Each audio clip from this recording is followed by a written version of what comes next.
আপনার কাছে অর্থ আছে এবং আপনি একজন বিজনেস মাইন্ডেড মানুষ, অর্থাৎ বিজনেস করতে চান, কারণ আপনি জানেন যে বিজনেস করলে দ্রুত ধনী হওয়া যায়, সার্ভিসের সাথে পাওয়া যায় না, কিন্তু আপনি সিদ্ধান্ত নিতে পারছেন না যে আমি বড় বিজনেস করবো প্রথমেই নাকি ছোট বিজনেস করবো। বড় বিজনেস এবং ছোট বিজনেসের মধ্যে পার্থক্য কি, বড় বিজনেস কেন করব না, কেন ছোট বিজনেস করব না, এই সমস্ত বিষয়টা আপনার কাছে আজকে ক্লিয়ার হয়ে যাবে। আমি 5টি পয়েন্ট আলোচনা করব, যে 5টি পয়েন্ট শুনলে আপনি যদি মনোযোগের সঙ্গে বোঝার চেষ্টা করেন, শুধু শোনা নয়, তাহলে বুঝতে পারবেন যে আপনি প্রথম স্টেপটা ছোটোভাবে শুরু করবেন নাকি বড়োভাবে শুরু করবেন। দেখুন, বড় বিজনেস বড় লাভ, যত বড় আপনি রিস্ক নেবেন তত বড় লাভ করবেন। আবার বড় রিস্কের ক্ষেত্রে বড় লসও হওয়ার সম্ভাবনা অনেক বেশি থাকে। বড় বিজনেসের যে নেগেটিভ দিকগুলো, তার প্রথম দিকটাই হচ্ছে জটিলতা। জটিলতা কেন? এখানে অনেকগুলো বিভাগ থাকে এবং কর্মচারীদের মধ্যে ডিভাইডেশন থাকে, ম্যানেজিং ডিরেক্টর থাকবে, আরও উচ্চপদস্থ কর্মচারী থাকবে, salesman, marketing researcher, productive researcher, বিভিন্ন ধরনের একটা বিভাগ থাকছে। তার সঙ্গে সঙ্গে কি, কোথায় সেলস করবেন, কোথায় কাস্টমার ডিল করবেন, কাস্টমার ডিল করার লোক আলাদা, ক্যাশিয়ার আলাদা, সমস্ত ব্যাপারটা একটা জটিলতার মধ্য দিয়ে আসে। বিভিন্ন বিভাগের জন্য একজনের সঙ্গে আরেকজনের যোগাযোগ রক্ষা করাটা অত্যন্ত কষ্টকর হয়ে পড়ে। ফলে যোগাযোগ যখন আপনি রাখতে পারছেন না, তখন কিন্তু বিজনেসটা মুখ থুবড়ে পড়তে পারে। কারণ আপনি বিজনেস জীবনে প্রথম শুরু করছেন, আপনার বিজনেস করার কোনো অভিজ্ঞতা নেই।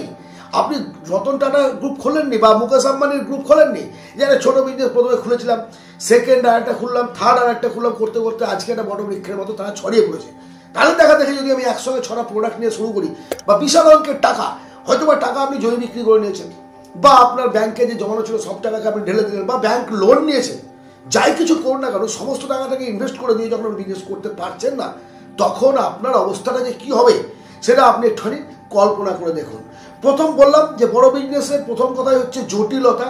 যদি জটিলতা এড়াতে চান, প্রথমে ছোটোভাবে শুরু করুন, ধীরে ধীরে বিজনেসটাকে আপনি বড় করবেন। বড় বিজনেসের সবচেয়ে আরও একটা গুরুত্বপূর্ণ নেগেটিভ দিক হচ্ছে বড় ঝুঁকি, বড় রিস্ক, সামাজিক অস্থিরতা, রাজনৈতিক অস্থিরতা, প্রাকৃতিক বিপর্যয়, বিভিন্ন কারণে আপনার বিজনেসটা মুখ থুবড়ে পড়তে পারে।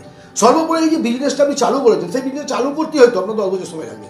এই যে 10 বছর ব্যাংক লোন নিয়েছেন বা আপনি কোথা থেকে টাকাটা নিয়েছেন, সেটাকে আপনি মেটাতে হবে আপনাকে। সেটা মেটাবার জন্য যে ইনকামটা জরুরি সেটা পাচ্ছেন না, আপনার কাছে ব্যাকআপ নেই, যে মানি ছিল সব ইনভেস্ট করে ফেলেছেন। এখানে বললাম তো যে কোনো দুর্যোগের সময়, কোনো অসহায় অবস্থার সময় বিজনেসের এমন অবস্থা হয়, ছেড়ে দেওয়ার কাছে বা কেঁদে বাদি অবস্থা, দেশ ছেড়ে পালিয়ে যেতে হয়। যত বড় বিজনেস করতে যাবেন তত বড় ঝুঁকির সম্ভাবনা আছে, ছোট বিজনেসে ঝুঁকির সম্ভাবনাও কম। আরও একটা বিষয় কি, আপনি যখন বড় বিজনেস করছেন, কোনো একটা সিদ্ধান্ত আপনি বদলাতে চাইছেন, যে একটা প্রোডাক্ট আমি একটু বদলাবো, বা আপনার যে লোগোটা আছে সেটাকে আপনি চেঞ্জ করবেন, সেটা আপনি একা পারবেন না। সেটার জন্য আপনাকে একটা মিটিং করতে হবে, সকলের সঙ্গে বসতে হবে, আলোচনা করতে হবে, সিদ্ধান্ত নিতে হবে, তারপরে সেটা হবে। কিন্তু ছোটো বিজনেসের ক্ষেত্রে সময় এই মালটা চলছে না, ঠিক আছে চেঞ্জ করে আরেকটা প্রোডাক্ট নেবেন, তাহলে চেঞ্জ করতেও আপনি পারছেন না দ্রুততার সঙ্গে। 3 নম্বর ঝুঁকি হচ্ছে নিয়ন্ত্রণের অভাব। ওই যে বললাম যে বিভাগ, বিভিন্ন রকমের ভাগ আছে, ডিপার্টমেন্টাল ভাগ আছে। কারণ আপনার একদিকটা হচ্ছে প্রোডাক্টিভ, প্রোডাক্ট যেখানে হচ্ছে সেখানে প্রোডাক্টিভ ম্যানেজার আছে, সেল ডিপার্টমেন্টে সেল ম্যানেজার আছে, তার সঙ্গে কর্মচারী আছে, এমডি একজন আছেন যিনি টোটালটাকে দেখভাল করছেন, তারপরে আপনি মালিক। এবার আপনি এতগুলো লোককে নিয়ন্ত্রণ করবেন কী করে? আপনি একা পারছেন না তো।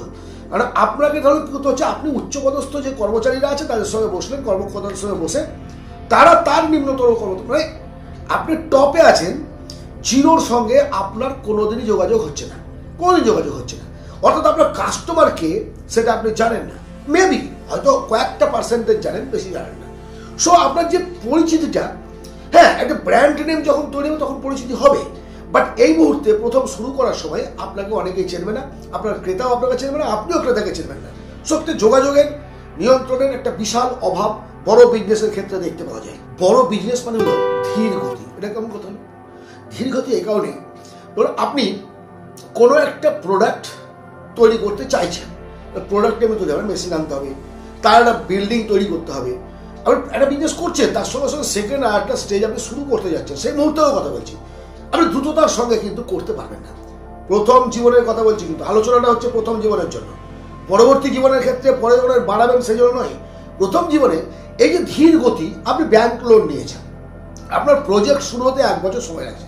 যেদিন ব্যাংক আপনাকে লোন ইস্যু করে দিল সেই দিন থেকে কিন্তু আপনার ইন্টারেস্ট করতে শুরু করেছে। সেই দিন থেকে আপনাকে প্রতি মাসে ইএমআই দিতে হবে, ইনকাম হোক আর না হোক। একদিকে আপনি খরচ করছেন, ইনকাম শুরু করতে পারছেন না। এবার যখন প্রজেক্ট তৈরি হয়ে গেল, প্রজেক্ট তৈরির পরে সেলিংয়ের ব্যাপার আছে, মার্কেটিং রিসার্চ, সেল করা, বিভিন্ন কিছু এর মধ্যে জড়িয়ে আছে। ওখানে আবার 5 বছর কেটে গেল। এই যে 1 + 5 6 ইয়ার্স আপনি শুধুমাত্র আপনার গতিটাকে বাড়ানোর জন্য একটা মন্থর গতিতে চলে হাই স্পিডে আসলেন, এবার আপনি হয়তো প্রচুর টাকা লাভ করবেন। কিন্তু আপনার এই যে 5-6 বছর প্রথম জীবনটা, এটা সামলানোর ক্ষমতা আছে তো? যদি থাকে ভালো কথা, যদি না থাকে বড় ঝুঁকি নেবেন না।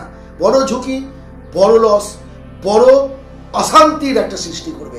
কারণ এই গতিটা কিন্তু আপনি দ্রুততার সঙ্গে করতে পারবেন না, যেটা ছোটো বিজনেসের ক্ষেত্রে পারবেন। ছোটো বিজনেসের ক্ষেত্রে আমার মনে হলো আমার একটা কাপড়ের দোকান আছে, আমার এবার ইচ্ছে করছে যে কাপড়ের সঙ্গে সঙ্গে আমি পাশাপাশি আর একটা বিল্ডিং বা একটা ঘর ভাড়া নিয়ে স্টেশনের দোকান করলেন। আরে ভাবছেন না, আমার কাপড়ের দোকানটাই আমি 4টে জায়গায় করব, পারবেন। কিন্তু বিগ বিজনেসের ক্ষেত্রে এটা সম্ভব না। সম্ভব, কিন্তু অনেকটা সময় সাপেক্ষ ব্যাপার, অনেকটা সময়। শুধু ফার্নিচার বানিয়ে নিলেই তো হবে না, তার অফিস স্ট্রাকচার ফ্রাকচার সব কিছুর ব্যাপার আছে। আলোচনার লাস্ট পয়েন্ট, সামাজিক দায়িত্ব। যত বড় বিজনেস তত বড় দায়িত্ব। কেন? আপনি একটা কেমিক্যাল হাউস করবেন, আপনি একটা সিমেন্ট কারখানা করবেন, বা আপনি একটা রডের কারখানা করবেন, দেখুন ধোঁয়া উঠবে, পলিউশন তৈরি হবে। সেই জায়গার জল, একটা রাইস মিল করলেও সেই জায়গাটা দুর্গন্ধযুক্ত জল আসে। তাহলে একদিকে সামাজিক দায়বদ্ধতা আপনার থাকছে, সেই এলাকার মানুষজন আপনার বিরুদ্ধে চলবে যে আমার এলাকাটাকে দূষিত হবে। কর্মচারী যারা আছে, কর্মচারীদের স্বার্থ রক্ষার্থে আন্দোলন হয়, সেখানে একটা ইউনিয়নবাজি চলতে পারে, সেই ইউনিয়নটাকে আপনাকে কন্ট্রোল করতে হবে। আইনি জটিলতার কিছু ব্যাপার থাকে, আইন পরামর্শ, বিজনেস অ্যাডভাইসারের পরামর্শ, এমডিদের সঙ্গে বসে তার একটা নেতৃত্ব নিয়ে পরামর্শ, কর্মচারীদের সঙ্গে পরামর্শ। শুধু তাই নয়, কোন প্রোডাক্ট তৈরি করবো, সেই প্রোডাক্টের মার্কেট ডিমান্ড কেমন, অর্থাৎ কাস্টমার রিসার্চ পর্যন্ত একটা বড় নেটওয়ার্ক নিয়ে এই কাজটা আপনাকে করতে হবে। তারপরেও কিন্তু আপনার বদনাম হতে পারে, কারণ আপনি যতটা স্বচ্ছতার সঙ্গে ভাবছেন যে আমি বিজনেসটা করবো, আমার প্রোডাক্টিভ বিজনেসে আমি পলিউশন ছড়াবো না, তারপর মানুষের মন জয় করতে পারবেন না। হাজার হাজার মানুষ, হাজার হাজার মন, একজনের মন জয় করতে পারছেন তো আর একজনের পারছেন না। ফলে এর সামাজিক দায়বদ্ধতাও কিন্তু বড় নেগেটিভ দিক। বড় বিজনেসের ক্ষেত্রে আপনার সমালোচনা হবে, আপনার বদনাম হবে, সেগুলো কিন্তু আপনাকে প্রথম জীবনে সহ্য করতে হবে। যদি পারেন ভালো কথা।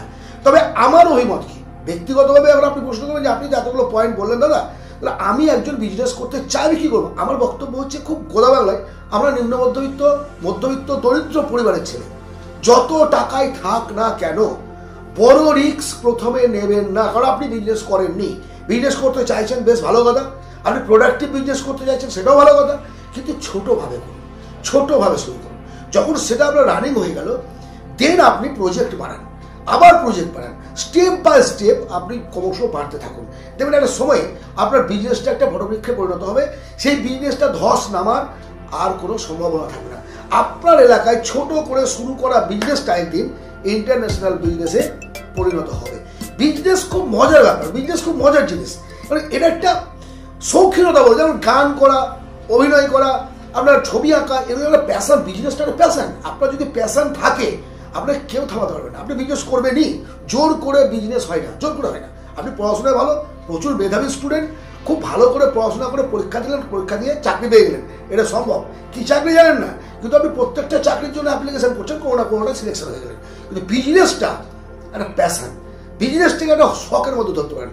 আপনি যদি ভালোবেসে আন্তরিকতার সঙ্গে একটা বিজনেসকে আঁকড়ে ধরেন, অবশ্যই জীবনে বড় হবেন। তবে আবারও বলছি, বড়োভাবে প্রথমেই শুরু করবেন না, ছোটোভাবে শুরু করুন। আজ আপনাকে বড় বিজনেসের নেগেটিভ দিক নিয়ে আলোচনা করলাম। আগামী ভিডিওতে কয়েকদিনের মধ্যে মেবি, আমি যদি পারি, সম্ভব হয়, বড় বিজনেসের পজিটিভ দিক কী কী আছে তা আপনাদের সামনে আমি তুলে ধরবো। কারণ আমাদের এই সমাজে কেউ হয়তো 10,000 টাকা ইনভেস্ট করে বিজনেস শুরু করতে চাইছে, আবার কেউ 10 লাখ টাকা ইনভেস্ট করে, আবার কেউ 10 কোটি টাকা ইনভেস্ট করে। এই যে সকলের জন্য, এই চ্যানেলে আমি সকলের জন্য বিজনেস মোটিভেশন নিয়ে আসি, সকলের জন্য। কারণ আমার উদ্দেশ্য, বাঙালির ঘরে ঘরে যেন বুদ্ধিমান ছেলের জন্ম হয়, বাঙালির ঘরে ঘরে যেন অর্থ ইনকামের একটা রাস্তা তৈরি হয়। কারণ সবার উন্নয়ন আমাদের সকলের উন্নয়ন। ইয়েস, আজ এই পর্যন্ত। ভালো থাকবেন, পরবর্তী ভিডিওতে আবার কথা হবে।